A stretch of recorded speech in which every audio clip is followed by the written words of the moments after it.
إن كنتم قل إن تخفوا ما في صدوركم أو تبدوه يعلمه الله ويعلم ما في السماوات وما في الأرض والله على كل شيء قدیر۔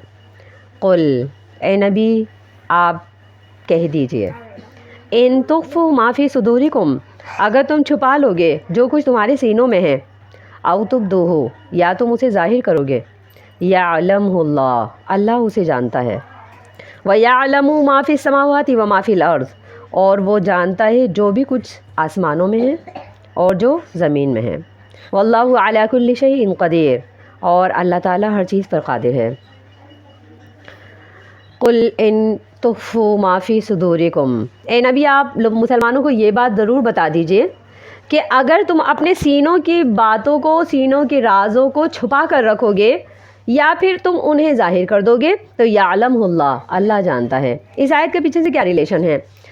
اللہ تعالیٰ یہ فرماتے ہیں، پہلے اللہ نے فرمایا کہ لا يتخذ المؤمنون الکافرین اولیاء، مومن کافروں کو دوست نہ بنائیں، ان سے محبت کا رشتہ استوار نہ کریں۔ اگر ایسا کیا اور چھپ کر کے محمد صلی اللہ علیہ وسلم سے وعدہ تو کر لیا کہ یہودیوں سے اب نہیں ملیں گے۔ انصار صحابہ پر جب یہ آیت نازل ہوئی تو انہوں نے کانٹیکٹ ختم کر دیے تھے، تو اس کے بعد اللہ نے اور مضبوطی کے لیے آیت نازل فرمائی اور فرمایا اگر تم چھپ کر بھی کوئی تعلق قائم کرنے کی کوشش کرو گے، ایسا ہے کہ تم نے محمد صلی اللہ علیہ وسلم کے سامنے، مسلمانوں کے سامنے تو ان سے رابطے ختم کر دیے ہیں، لیکن پیچھے سے تم نے ان سے کوئی ایسے خفیہ رابطے رکھے ہوئے ہیں، تو فرمایا اگر خفیہ طور پر بھی تم ان سے کچھ رکھتے ہو، یا یہ کہ اگر تم نے ان سے کانٹیکٹ مسترد تو کر دیے ہیں، ان سے رابطے توڑ تو دیے ہیں، ان سے تعلق ختم تو کر دیے ہیں، لیکن دل سے تم اب بھی یہ چاہتے ہو کہ کوئی ایسا وقت آئے کہ ہم دوبارہ سے ان کی طرف لوٹ پڑیں، یہی کہ ان سے تجارت کے معاملات ہم کرتے تھے، پہلے بڑا نفع ہوتا تھا، اب کسی مسلمان سے کانٹیکٹ میں آئے ہیں تو نقصان ہو رہا ہے، دل میں یہ خواہش ہے کہ کسی یہودی سے دوبارہ سے تجارت کا معاملہ کر لیں، تو دل میں یہ محبت ہے اور تم نے اس محبت کے جذبے کو اگر چھپا کر کے رکھا ہے، اللہ فرماتے ہیں کہ یعلمہ اللہ، اس فیلنگ کو اللہ جانتا ہے، چھپاؤ یا ظاہر کرو تو پھر ایسے معاملات دل میں خفیہ طور پر بھی نہیں رکھنے، یہودیوں سے، عیسائیوں سے، غیر مسلموں سے تعلقات نہ بظاہری طور پہ استوار کرنے ہیں اور نہ اب اندرونی طور پر دل سے تمہاری سوچ کے اندر یہ بات آ جائے کہ ان سے تعلقات استوار کرنا ہمارے لیے مفید ہیں، تو فرمایا یہ تعلق دل کے اندر خفیہ رکھنے میں بھی اس بات سے بے خبر نہ ہو جانا کہ اللہ فرماتے ہیں یعلمہ اللہ، اس فیلنگ کو بھی اللہ جانتا ہے، جو بات تم چھپاؤ اسے بھی اللہ جانتا ہے اور جو بات تم نہ چھپاؤ اسے بھی اللہ جانتا ہے، اور کیوں نہ جانے، یعلم ما فی السماوات ما فی الارض، وہ تو آسمانوں میں جو بھی کچھ ہے اسے بھی جانتا ہے، زمینوں کے اندر جو بھی کچھ ہے اسے بھی جانتا ہے۔ نبی صلی اللہ علیہ وسلم نے فرمایا کہ اللہ تعالیٰ اندھیری رات میں کالے پتھر پر چلنے والی کالی چیونٹی کی چال پر بھی نظر رکھتا ہے، تو اللہ اتنا جاننے والا ہے تو وہ تمہارے دلوں کی مخفی بھیدوں کو کیوں نہیں جانے گا۔ واللہ علی کل شیء قدیر، اور اللہ تعالیٰ ہر چیز پر قادر ہے۔ تمہیں اگر ایسا لگتا ہے کہ ان سے تعلقات استوار کرنے میں تمہارا فائدہ تھا تو تم اللہ سے دعا کرو، مسلمانوں سے تعلقات استوار کرنے پہ بھی تمہارا فائدہ کر دے گا، کیونکہ واللہ علی کل شیء قدیر۔ اللہ مسلمانوں کے ساتھ، مسلمانوں کے ہاتھوں مسلمانوں کے ساتھ دوستی کرنے میں، ان سے موالات رکھنے میں تمہیں اتنا فائدہ دے گا، کیوں کہ اللہ تعالیٰ ہر چیز پر قادر ہے۔ جب یہودیوں سے کانٹیکٹ کرنے میں تم سے فائدہ ہوا ہے تو مسلمانوں سے کانٹیکٹ کرنے میں بھی تمہیں فائدہ ہو سکتا ہے کہ اللہ تعالیٰ واللہ علی کل شیء قدیر، اللہ تعالیٰ سب کچھ کر سکتا ہے۔ یوم تجد کل نفس ما عملت من خیر محضرا وما عملت من سوء تود لو ان بینها وبینہ امدا بعیدا ویحذرکم اللہ نفسا واللہ رؤوف بالعباد۔ یوم تجد کل نفس، جس دن پالے گی ہر نفس، ما عملت من خیر، جو بھی اس نے کوئی بھلائی کی ہوگی، محضرا، سامنے، آنکھوں کے سامنے، وما عملت من سوء، اور جو بھی کچھ اس نے کوئی برائی کی ہوگی اسے بھی اپنی آنکھوں کے سامنے پالے گی۔ تود، ہر نفس یہ چاہے گی، لو ان بینہا و بینہ امدا بعیدا، کاش کہ اس نفس کے درمیان اور اس برائی کے درمیان دور کا فاصلہ ہو جائے۔ وَيُحَذِّرُكُمُ اللَّهُ نَفْسَهُ، اور اللہ تمہیں اپنے نفس سے ڈراتا ہے۔ وَاللَّهُ رَؤُوفٌ بِالْعِبَادِ، اور اللہ تعالیٰ اپنے بندوں پر انتہائی شفقت کرنے والا ہے۔ یوم تجد کل نفس ما عملت من خیر محضرہ وما عملت من سوء. انسان نے اگر کوئی ذرا سی بھی بھلائی کی ہوگی اسے بھی اپنے سامنے پالے گا. محضرہ، محضرہ کا مطلب ہوتا ہے حاضر، حاضر کا مطلب ہوتا ہے موجود، بالکل اپنی آنکھوں کے سامنے. قیامت والے دن جب میدان محشر اللہ تعالیٰ لگائیں گے تو اس وقت ہر انسان کے سامنے ایسا معاملہ ہوگا جیسے کہ آج کل عدالتوں میں ایک ملزم کے ساتھ ہوتا ہے. بالکل اسی طریقے سے مجرم بھی موجود ہوتا ہے، منصف بھی موجود ہوتا ہے، جرم کے شواہد بھی موجود ہوتے ہیں، گواہ بھی موجود ہوتے ہیں، وکیل بھی موجود ہوتا ہے. بالکل ایز اٹ از. قیامت والے دن جب میدان محشر لگے گا تو بالکل اسی طریقے کا معاملہ ہوگا. انسان کی پیشیاں لگیں گی، فلانی جگہ پر اپنے کھاتے جمع کروانے ہیں، وہاں پر آپ نے اعمال نامے پیش کروانے ہیں، یہاں پر آپ نے اپنے اعمال نامے دیکھنے ہیں، یہاں پر آپ نے اپنے اعمال نامے موصول کرنے ہیں. انسان کو جگہ جگہ پر پیشیاں دینی پڑیں گی اور انسان کو انسان اللہ سے جرا کرے گا قیامت والے دن. ایسا نہیں ہے کہ کسی سے اللہ تعالیٰ یہ کہے کہ تم نے جرم کیا ہے اور تمہیں سزائے جہنم ہو گئی اور انسان بہت آسانی کے ساتھ یہ سزا قبول کر لے گا. ایسا نہیں ہوگا، بلکہ انسان جرح کرے گا، جھگڑا کرے گا اپنے ان لوگوں کے ساتھ بھی جن سے ان کا معاملہ ہوگا، ان لوگوں کے ساتھ بھی جس سے اس نے معاملہ کیا ہوگا، اور اللہ سے بھی جھگڑا کرے گا اور اللہ سے انکار کرے گا. اللہ کہے گا تو نے فلانا کام کیا تھا، فلانی گھڑی میں کہے گا میں نے نہیں کیا. اللہ کہے گا جھوٹ بولتا ہے، فرشتے کہیں گے جھوٹ بولتے ہیں، اس کے گواہ کہیں گے جھوٹ بولتے ہیں، امت محمد یا اٹھے گی کہیں گے جھوٹ بولتے ہیں، سارے لوگ یہ کہیں گے نہیں جھوٹا ہے جھوٹا ہے. وہ پھر بھی یہ کہے گا میں نے یہ کام کیا.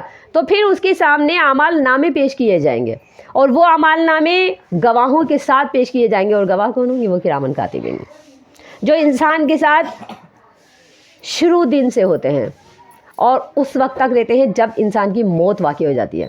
جب موت واقع ہو جاتی ہے تو اعمال نامے بند کر دیے جاتے ہیں اور پھر کرامن کاتبین بھی آسمانوں کی طرف رفع کر جاتے ہیں اللہ کے پاس. تو یہ جو اعمال نامے ہیں اور ان کے جو گواہ ہیں، یہ جو کرامن کاتبین پر ان کے دائیں اور بائیں جانب انسان کی نیکیاں اور برائیاں لکھنے والے جو فرشتے ہیں موجود ہیں، یہ گواہی دیں گے. تو یہ تمام چیزیں انسان اپنی آنکھوں کے سامنے موجود پائے گا. اور یہ سب سسٹم اللہ نے کیوں کیا ہے؟ کیونکہ انسان قیامت والے دن جھگڑے گا اور انکار کرے گا میں نے یہ کام نہیں کیا، میں نے ایسا نہیں سوچا، میں نے ایسا نہیں. یہ انسان کی فیلنگز بھی لکھی جاتی ہیں. اللہ تعالیٰ نے فرمایا ہے کہ انسان جو بھی کچھ سوچتا ہے اگر اس سوچنے پر وہ پختہ ہو جائے اور عمل کے لیے ایک قدم بھی اٹھا دے تو وہ کام لکھ دیا جاتا ہے. تو کہا کہ ہر چیز لکھ دی جاتی ہے اور اس پر گواہ بھی موجود ہو جاتا ہے. ما یلفظ من قول الا لدیہ رقیب عتید. انسان کے منہ سے بس ایک نقطے کی بات نکلتی ہے، ایک لفظ نکلتا ہے، ایک جملہ نکل رہا ہوتا ہے، اور کیا ہوتا ہے کہ ایک چوکنا لکھنا ہوا، لکھنے والا اسے اچک لیتا ہے اور لکھ لیتا ہے فوراً سے. تو انسان جو بھی بات نکالتا ہے مجھ سے نبی صلی اللہ علیہ وسلم نے فرمایا انسان کی ہر بات اس پر وبال ہے سوائے 3 باتوں کے. یا تو وہ امر بالمعروف کرے، یا نہیں انل منکر کرے، یا ذکر الہی کرے. کہا کہ 3 باتیں ایسی ہیں اگر منہ سے نکلتی ہیں تو اس کے لیے وبال نہیں ہے. باقی اس کے علاوہ اگر کوئی بھی جملہ اس کے منہ سے نکلتا ہے وہ اس کے اوپر وبال ہے، مطلب اسے اس جملے کا حساب کتاب دینا پڑے گا. یہ جملہ کیوں کہا تھا، کس وقت کہا تھا، کس کے لیے کہا تھا، سوچ کیا تھی، مقصد کیا تھا، کیا پلاننگس تھی. انسان بولتے ہیں ایسی بات کہنا کہ آگے اس کا اثر رہے، ایسی بات کہنا بس چوکنا کر دینا اسے، اس کی پشتیں یاد رکھیں، اس کی نسلیں یاد رکھیں، وہ بات کہی تھی اس نے، اس کا انتقام اس جملے سے ہوگا. تو کہا کہ کوئی بھی بات نبی صلی اللہ علیہ وسلم نے فرمایا کہ اس انسان کے منہ سے جب نکلتی ہے اس پر وبال بن جاتی ہے. منطق رکھنے والے لوگ ہیں، انسان بہت زیادہ بولنے والا، چاپلوسی کرنے والا، زبان دراز انسان، یہ کامیاب نہیں ہے. نبی صلی اللہ علیہ وسلم نے فرمایا یہ اس پر وبال بن جائے گی گفتگو، یہ بولنا اس پر وبال بن جائے گا، کیونکہ اسے ہر جملے کا حساب دینا ہے. سوائے اس بات کے کہ وہ کسی سے خیر کی بات کہہ دے، کسی کو برائی سے روک دے، اچھائی کا حکم دے دے، یا پھر ذکر الہی کہے، یعنی کہ بیٹھا ہوا ہے اور پھر اللہ کی یاد میں مشغول ہے، سبحان اللہ پڑھتا ہے، الحمدللہ پڑھتا ہے، اللہ اکبر پڑھتا ہے، استغفر اللہ پڑھتا ہے. تو یہ کلمات جب وہ پڑھتا ہے تو کہا یہ اس پر وبال نہیں ہے. باقی اس کے علاوہ تمام کلمات وبال ہیں. تو اللہ تعالیٰ فرماتے ہیں کہ جو بھی انسان کوئی بھلائی کرے گا یا برائی کرے گا اسے اپنے آگے پالے گا اور پروف کے ساتھ. تود لو ان بینہا وبینہ امدا بعیدا. انسان یہ چاہے گا کہ کاش یہ برائی جو اس کے سامنے پیش کی جا رہی ہے اس کے اور اس کے نفس کے درمیان اتنا فاصلہ ہو جائے کہ اتنا فاصلہ ہو جائے یہ پتہ ہی نہ چلے، یہ پروف ہی نہ ملے کہ میں نے یہ برائی کی تھی. یعنی کہ یہ جو گواہ اور یہ جو رجسٹر میرے سامنے موجود ہیں، کہا کہ یہ اتنے دور ہو جائیں مجھ سے، اول تو یہ دور ہو ہی نہیں سکتے، کیونکہ نبی صلی اللہ علیہ وسلم نے فرمایا کہ ہر انسان کا نصیب اس کے گلے میں لٹکا ہوا ہے. یعنی یہ اعمال نامے اس کے گلے میں لٹکے ہوئے ہیں. یہ تختیاں اس وقت اتاری جائیں گی جب انسان کی روح کھینچ لی جائے گی. اس سے پہلے اس کے اندر جو شقاوت کی یا نیک بختی کی یا بدبختی کی جو تختیاں لٹکی ہوئی ہیں، یہ اس کے گلے میں لٹکی ہوئی ہیں. تو یہ اس سے کتنی دور ہو سکتی ہیں؟ یہ دور ہو ہی نہیں سکتی. لیکن قیامت والے دن انسان ہی کہے گا یہ تختیاں میرے اندر اتنی لٹکی ہوئی تھی، بس یہ یوں نکالی فرشتوں نے اور یوں دکھا دیے کھول کر میرے اعمال نامے. کاش کہ یہ اعمال نامے مجھ سے امدم بعیدہ کی مسافت پر دور ہوتے، بہت دور ہوتے، بہت دور ہوتے، ان کی اور میری رسائی بھی نہیں ہوتی، تو آج میں چھوٹ جاتا. جیسے انسان دنیا میں جرم کرتا ہے اور اس کا کوئی شاہد نہیں ملتا، کوئی پروف نہیں ملتا، کوئی گواہ نہیں ملتا، تو کہتا ہے یہ جرم بھی میرا ایسا ہی ہو جاتا کہ کوئی شاہد نہیں ملتا، کوئی گواہی نہیں ملتی. تو کہا کہ انسان یہ حسرت کرے گا کہ بینہا و بینہ امدم بعیدہ، دور. اللہ پھر اپنے نفس سے ڈراتا ہے. اللہ کا انداز ہے کہ جہاں وہ ترغیب دیتا ہے وہاں پر ترغیب بھی دیتا ہے. آگے فرماتا ہے واللہ رعوف بالعباد، اللہ بندوں پر بڑی شفقت کرتا ہے. ایسا نہ ہو کہ انسان بالکل ڈر جائیں، ایسا نہ ہو کہ روز آخرت کی تیاری میں یہ دنیا ہی بھول جائیں، یہ جینا ہی بھول جائیں، یہ لوگوں سے معاملات کرنا ہی بھول جائیں، یہ بالکل بس اللہ اللہ کرتے ہوئے ایک چمٹا لے کر پہاڑوں پہ نہ نکل جائیں. اللہ فرماتے ہیں واللہ رعوف بالعباد. اگر کوئی غلط خیال آ بھی گیا ہے، اگر کسی سے کوئی غلط کانٹیکٹ کر بھی لیا ہے، کسی کے لیے کوئی غلط آپ نے کوئی فیلنگز رکھ بھی لی ہیں، یہودیوں کے لیے، کافروں کے لیے، مشرکوں کے لیے، کہا اگر فیلنگز تھیں لیکن اب نہیں ہیں، تو اللہ تعالیٰ رعوف بالعباد، اللہ اپنے بندوں پر بڑا شفقت کرنے والا ہے، بہت شفیق ہے. اگر توبہ کرو گے تو تمہیں معاف بھی کر دے گا. تو جہاں اللہ تعالیٰ ترہیباً یہ فرما رہے ہیں، 2 مرتبہ فرمایا وَيُحَذِّرُكُمُ اللَّهُ نَفْسَهُ، یہ ترہیب ہے، خوف ہے. اللہ اپنے نفس سے خوف دلا رہے ہیں. تو جب ترہیب آئی تو ترغیب کے لیے اللہ تعالیٰ نے فرما دیا واللہ رعوف بالعباد، اللہ تعالیٰ اپنے بندوں پر